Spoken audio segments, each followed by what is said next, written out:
text and I printed it. So, Diddy, we good to see you, and Annie. Your name is really Annie. All right, we got a new hairdo. That's nice. Verse 6, it says, "The Lord our God spake unto us in Horeb, saying, You have dwelt long enough in this mountain. Turn you and take your journey, and go to the mountain of the Amorites, and unto all the places nigh thereunto, in the plains of the hill, in the vales of the south, mine say vales by the seaside, the land of the Canaanites, and into Lebanon, into the great rivers, the rivers Euphrates." I want to talk about the part 2 sermon. If you missed part 1, call me. But part 2 of this, and we're going to do maybe 3 series on it, and we'll be done with it. I want to talk about it's time to move. It's time to move. Thank you for that, Aaron. We had looked at last week that before the Israelites, without going all the way back, just to bring some of y'all up to part, this is the commercial piece. God had commissioned and told the Israelites 400 years prior, and matter of fact, he said earlier than that, he told Abraham, when Abraham's name was Abram, and then he became the father of all nations when he had a child. And then he had a wife by the name of Sarai, who named Sarah, or vice versa, who didn't have a child. And God had told him while he was standing on that ground that he would bless him, and that his family would be as large as the sea is upon the seaside, and as many as the stars in the sky. And so God doesn't lie. And so the sermon has been developed based upon the fact that God tells the truth. And because God tells the truth, that every word that he said is an inspired word that comes from God. The Bible says that the definition, all words given what? Are given by inspiration, which means that God calls an unction, a push, a pull for these prophets. I believe it's over 40 writers. I remember over 40 writers that actually put the Bible, that wrote the Bible. King James, he organized it, and he did that part in his era time there. That's why we have the King James Version. Of course, we know some of those books were left out. They have some of the lost books, they have the Maccabees, and so forth, etc. However, but because God has gave divine inspiration for men to write the things that's yet to be, those things that's yet to come. And it's amazing how God can talk to a man in Compton and talk to somebody in the valley, and when they get there, they'll have the same report. So therefore, we must believe. We must believe. We came here, we trust God with our final destination. Most of us have got life insurance, and if you don't have none, you get blessed assurance. Which simply means that you confess with your mouth and believe in your heart that God has raised Jesus from the dead. And then over in Romans chapter 10, I think around about 9 and 10, it says that thou shalt be saved. Now, the problem with this walk that we have is that we trust God with the most valuable thing that we have, which is our soul. We trust God with that being that God will take the soul out of man. He's going to take him all the way to heaven, or take him to the resting place, and then he's going to give him his crown, and give him a reward, and then we'll be forever with him. Now, to me, that's a big responsibility, and a lot of love and trust. And what's so dynamic about that? We all believe that we are going there. We haven't been there. Nobody here I know in heaven came back. They say anybody that goes don't want to come back. So therefore, we're sitting here saying that we trust God with our soul. That's deep. That's big. It speaks volumes that you can really trust God with the fact that you believe His word. Now, the other part in this, which is the bad part, is that we trust God, number one, the plus part, with our soul and our final destination, and we believe that we're going to see Him. And the Bible says that we shall be like Him. But the other part, which falls on the negative side of the spectrum, is that we actually don't do anything He said, or we don't believe that what He said He can do. And that's the bad part. If I can trust Him, I've never seen Him, but I believe the report. My mother told me about him, your cousin told me about him. You met him when you were in dire need, and you showed up. You have this relationship with Him. You walk with Him, you talk with Him. He stands by your bedside. When you're rude, He still stays there. When you do good, He rewards you. When you do bad, He gives you direction. He gives you strength when you need it. He'll wipe the tears from your eyes. He does all these great things to give you joy in time to Saul. God told him he could do two things at the same time. But yet, when it comes to walking the life to get where he really wants to be, or a place where he should be, in this text we discovered that Canaan land, yes, it was full of giants. Yes, it was a place that was hard to live with. Yes, there were enemies. But so what's Southern California? What is that to all of us? You know, we fight real good when it's bad times. And so I think about it all the time. If we do this well, Karen, in hard times, and some of us have accomplished a lot of great things doing hard times. You know, we know that we need 2 incomes. Say amen. We know that we need to have at least 1 bedroom. We have to have at least 1 car. We know that we have to have at least 1 refrigerator. And you can't stop nobody from buying one. We know that we have to have all these things and items. So therefore, we work really hard trying to provide for our children. We catch the bus. We work at places. We go to work when it's raining. Say amen. We don't stay home. We do all these things because we know that there's a need to be met. But when the Lord tells us that he'll supply our every need, somehow we fall off the Richter scale and we end up acting like God cannot do it. Say amen, somebody. So then we're challenged with the fact that the 2 spirits we're fighting with, P.J. Jones said there's 2 kinds of ghosts in the Bible. There's the Holy Ghost and there's the Holy Ghost. Say amen. When the Holy Ghost speaks something, it comes to pass. Am I right? But when the Holy Ghost speaks it, don't let it ever happen. But some of us believe the Holy Ghost more than we believe the Holy Ghost. Help me, somebody. Because we have to either be on one side or the other. The Bible says.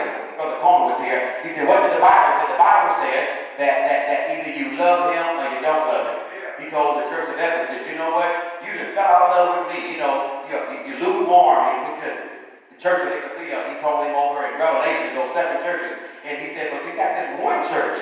Hello, that church is called what? The Church of Philadelphia. You got that one church that loved me, that with me. But you know, no matter if you're one of the good churches or the bad churches, you got to stay in touch with God.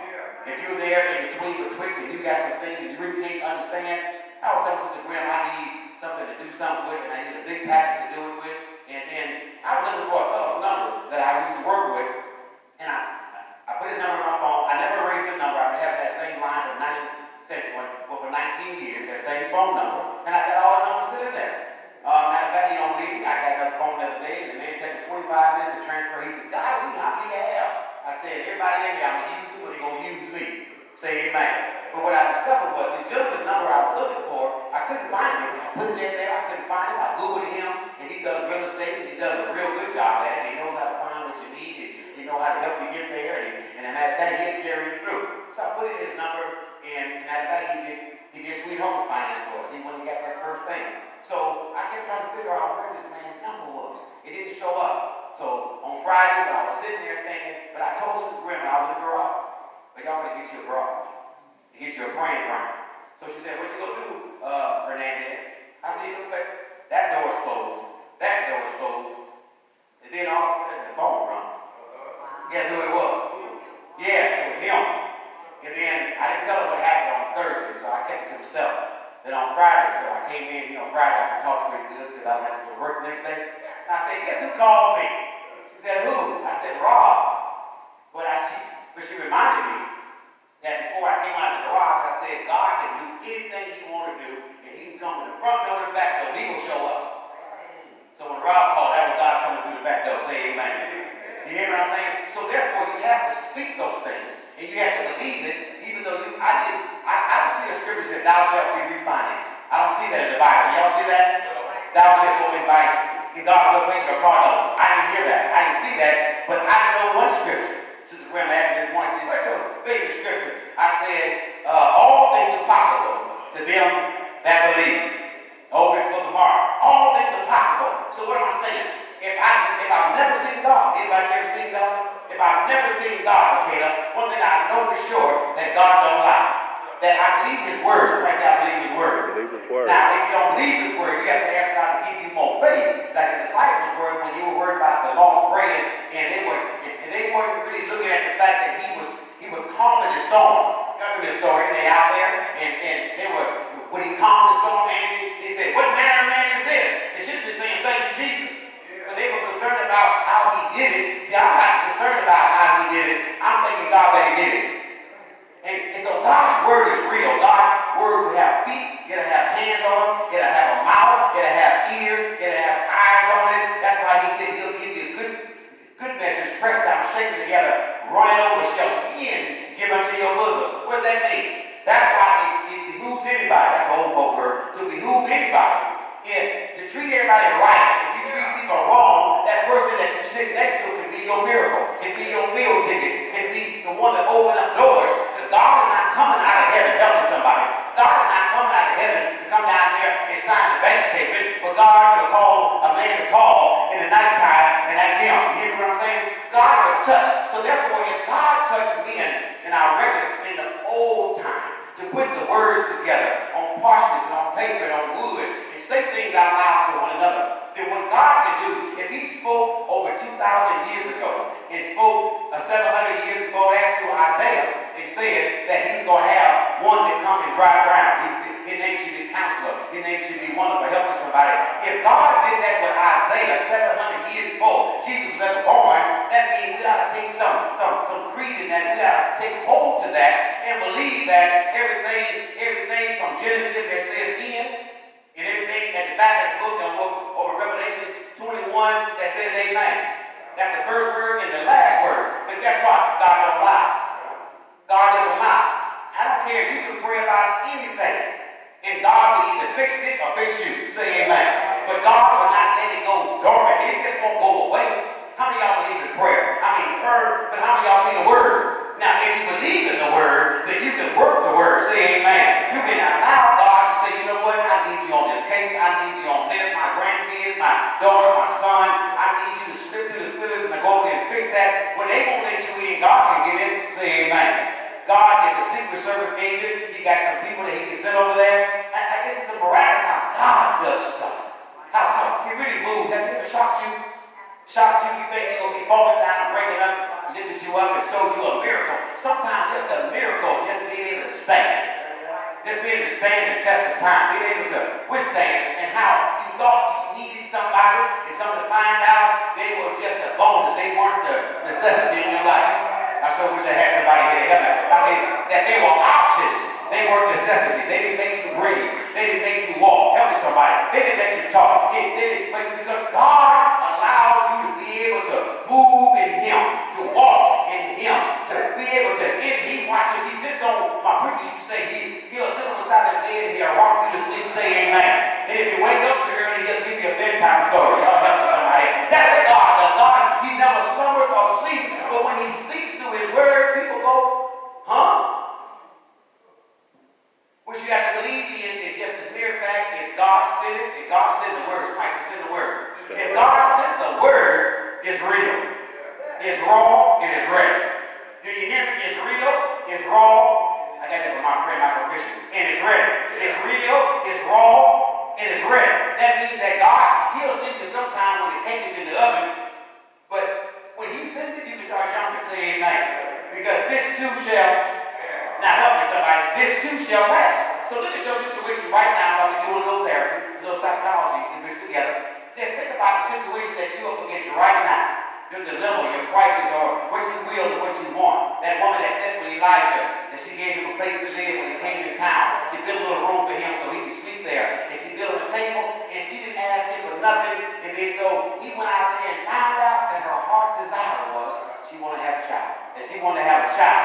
She never spoke it. She never said nothing about it. She just lived through the fact that she wasn't going to have no children. And she lived in contentment. She was married to a rich man. She was a rich woman over in the Old Testament. And this particular woman made up her mind that she was going to live her life the way she lived it. But because she was nice to the man of God, and because she was nice to him, what happened? He went into her mind and pulled out from the recesses of her bowels and pulled back what her only dream was. And her only dream was, she said, I want to be a mother. But since I went homeboy and we can't have one, and I went boo-boo and cuckoo and my neighbor's kids come over every now and then helping somebody, I'm good.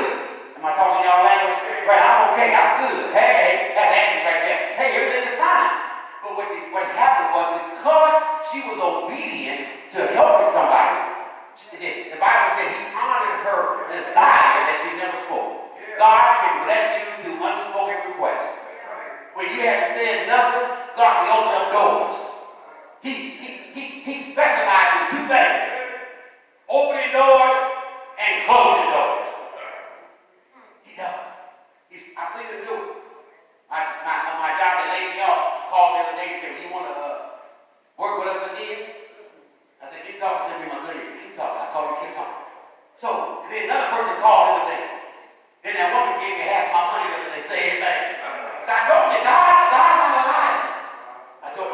day, I said, you know what?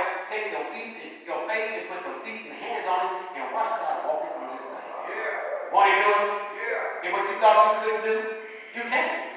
So I'm trying to convince you, I'm really going to sell this to everybody that's under the sound of my voice, that any situation that you're in, any trial you're going through, it ain't permanent. Unless God says it's permanent.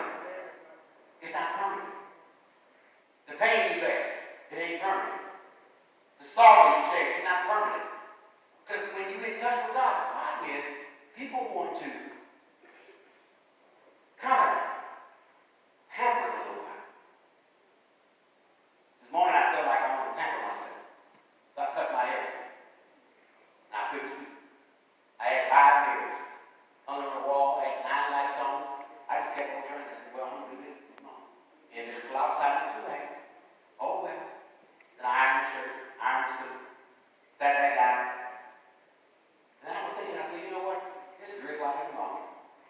I got plenty of time. But what he was setting me up for was so I could go on 69th Street and help that girl that was in trouble. Because had I been here, my phone would have been in the car, and I wouldn't have been able to get her to move so she wouldn't get killed. Because evidently he was trying to kill her. They had blood in 3 rooms going down the hallway on the floor. And one of the tenants when they got the baby out, so he should never leave in the morning. So what I'm saying, I said, Lord, do something else. Kept me calm. I was calm. I was cool. I mean, I was usually I'm running through the house. But he already knew that where I needed to be to aid somebody else. So yes, he does alter your route. Just like GPS does. Anybody here have GPS? Mine doesn't work. Anybody have GPS on your phone or in your hooping? I mean, your car? One girl said in your whip. Anybody got GPS in your whip? And you know what it does? GPS is pretty smart. It works by the satellite. And then they have an app called Google Maps. Y'all got that? You walk with me? I'm going somewhere. I told you everything. Y'all come on, I'm going someplace. And then when you put in your destination. Now, I tried just looking at it. I said, it's too hard. I can't do that. Anybody act like that? I just can't do that. I got something else. I got all kinds of stuff on there. I don't know what to push. When I push all of them, the air be on, the heater be on, the wipers be on. The other day I hit the back seats, headrest went down. I'm like, whoa! I said, what was that hitting? That's what I got here. I backed up. I said, but guess what? The GPS continues. I don't know how to work it. I just found out. You put in your destination.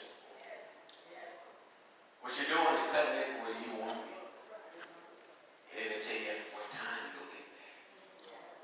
And then not only that, watch, it's like God, it's a metaphor now. When you tell God where you want to be,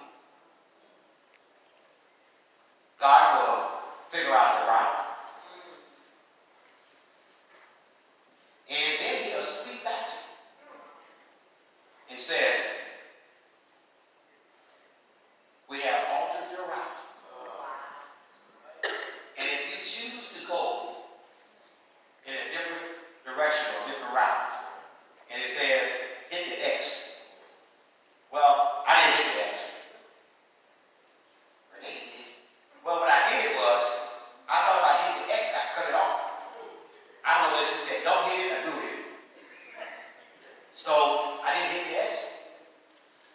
And then I ended up being on the freeway another half an hour because when I realized that she was telling me that if you let me alter your route, I'll save you 20 minutes.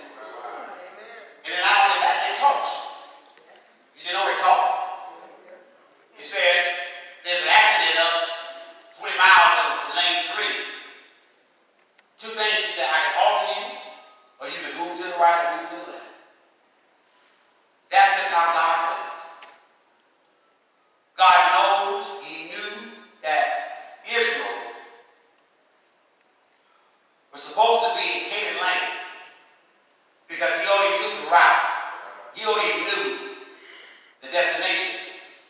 The problem was they didn't believe what the GPS said. God's provision service. God will provide.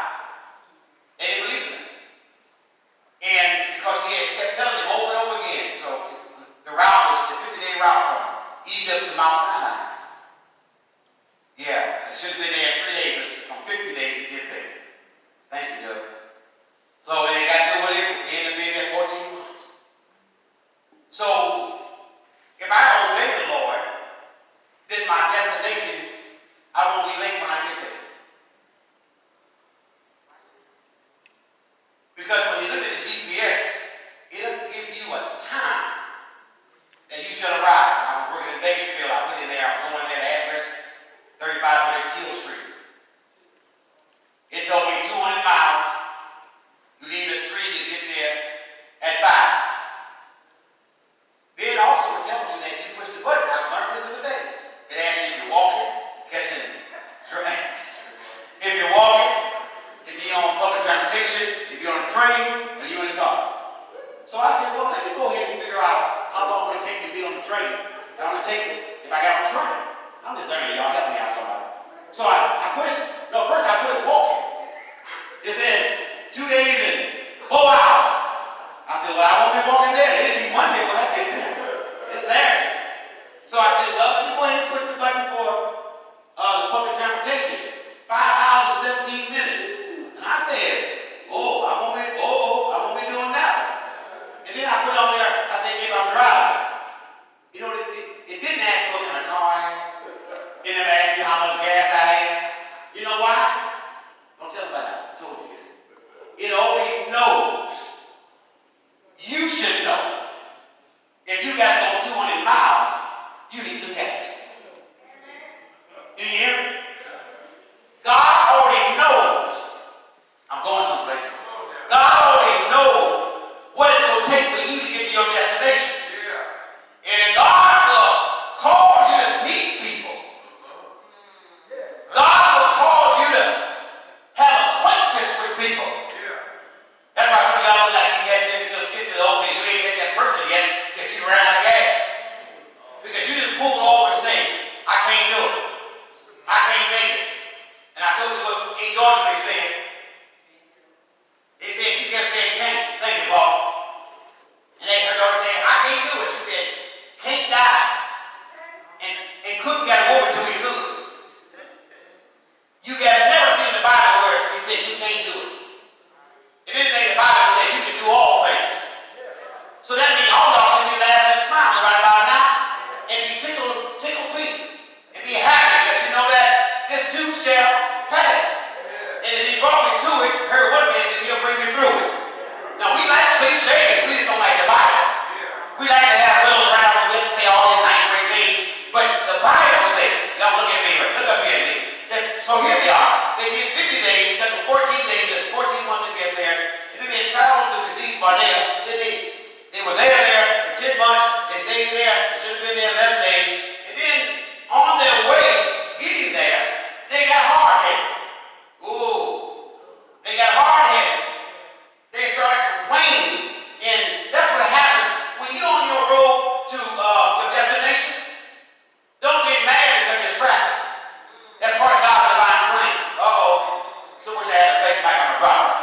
Because God already knows what you're going to encounter. You know, we just talking. God already knows what you're going to encounter before you get there.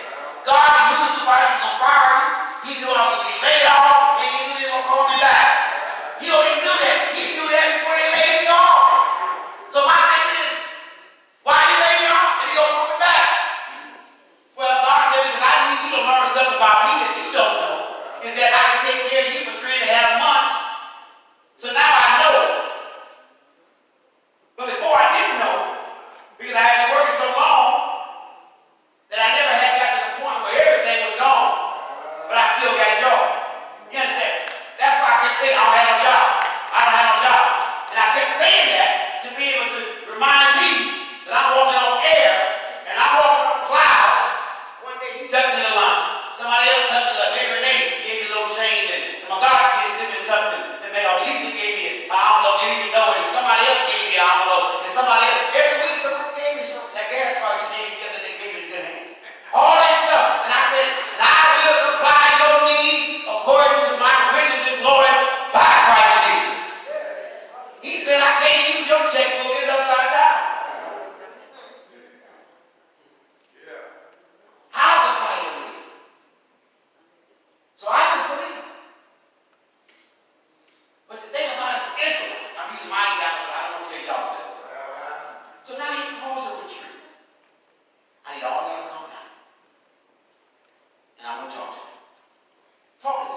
not be faithful.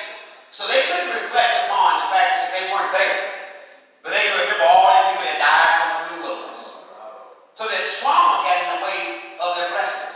Their trauma got in the way. Their trauma. You know, trauma blocks people. Did you know that? Trauma blocks people's vision. It makes you think you're hopeless and you have with depression and you're suicidal and homicidal. You become a 5150 or a 5250 or a 5350. You go 7 days, 14 days, or you become an award of the court. All kinds of things happen because when you look through your own experience, you got to make sure you wipe the window off, the mirror off, so you can see God. One girl was at our house, and she had a new neighbor that moved in. The lady moved in, and so this lady was really nosy. She always wanted to be nosy and look at the neighbor's business. It's the lady next door, she's minding her business. I'm in Canada, she's on the line. You know something. She hung out on the sheet and she put her clothespin. Remember that? Clothespin. Put a clothespin up there, she took it out and she draped it. And then she was on her second sheet. And the lady called her up and said, Henry. He said, yeah, Louise. Look, that woman is hanging out dirty sheets on her line. He said, mind your business. So she hung out some towels. And she said, oh my God. She called herself a washer and hanging out dirty towels. So finally he said, Louise, when you get out of the window? He said, oh my God, she's hanging out more stuff. I couldn't wait to tell somebody about that. On the way to the phone, he said, come on back here. I'll look this guy before you start telling these stories on these people. Let me go look, make sure. He looked in the window. He looked, he said, I see all that dirt. He said, I told you. So he got his handkerchief. Sprayed some Windex on her window. He said, Louise, it wasn't on her sheets, it was on your window. So what she was looking through, y'all get it when you get home. The dirt was in her area, and it wasn't on the sheets. So, and that's how our view is skewed, because we're looking out of our own experience, and then trying to believe God, but then we doubt God, because we're looking out there, and the dirt is on our window, the trauma is in our life. And that nullifies God from doing what he said he's going to do. He said, Israel, I'm going to take you to the promised land. Now, when you hear the report, what do you do with the report? What do you do? What do you do? What do you do with the word when you hear it? Let not your heart be troubled. You believe in God? Believe also in me. In my Father's house, I made a man. If it was not so, he said, I ain't got to lie. Right?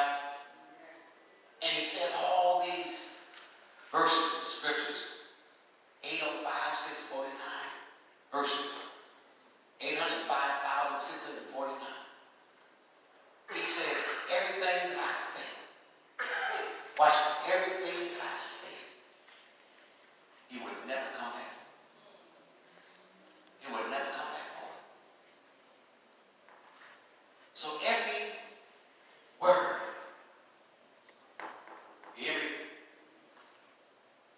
Every dot means something. Every period means something. But you know what a period means? Dot. Every colon and semicolon means rest. Every question mark means hang on in there. It's a hook and a dot. And every exclamation point is, I let you go. Get excited. Every capital letter, when it starts, means that I'm about to say something. This is the beginning. So every small letter means that I'm not the beginning, but I'm included in the conversation. Do you hear what I'm saying? Every word, every alphabet has a meaning, has a place, and we put them all together and come up with what God said. Man try to scrutinize that and say that God didn't say it. We want to do so much in these scholarly men want to prove that it ain't real, but it keep on being real. So we'll spend more time to doubt than we do believe. More So he calls a retreat. And he told them that what we're doing now, we're wasting time, we're wasting energy, we're nullifying the efforts of God, we're wasting our power, we're robbing God from his glory, and we're admitting that publicly and by our action that God can't do it. Because when we don't act on the word of God, we're telling God square in his face, you can't do it. Hello? You can't do it. But God said that heaven and earth shall pass away. But my word, I keep on saying to y'all, my word will not return void. And just because you got places you have to be at a certain time, just because you have stopover points, when you get places where God will cause you to rest, don't mean you don't get to your destination. It just tells you that places you stop at sometimes will fill you up with gas. Places you go will give you information. Places you go can give you a snack, potato chips, Pepsi Cola, a coffee, use the restroom, get a haircut, buy some clothes, go downtown. Those are not your final destinations. Those are places that God lets you go to before you get to your destination. Many of us have left our house with our trunk empty and came back home with our trunk full. I went to the grocery store the other night, Friday night. I was in a good mood. I had $3 in my pocket, and I said, I'm gonna call the house. I said, hey, hello, what's the matter? I said, you need anything from the store? She said, who is this? I said, your husband. She said, you ain't never called me and asked me that before. I said, I ain't never had you $3 either. I said, honey, God is faithful. She said, hold on. What you going to get? I said, well, I'm going to get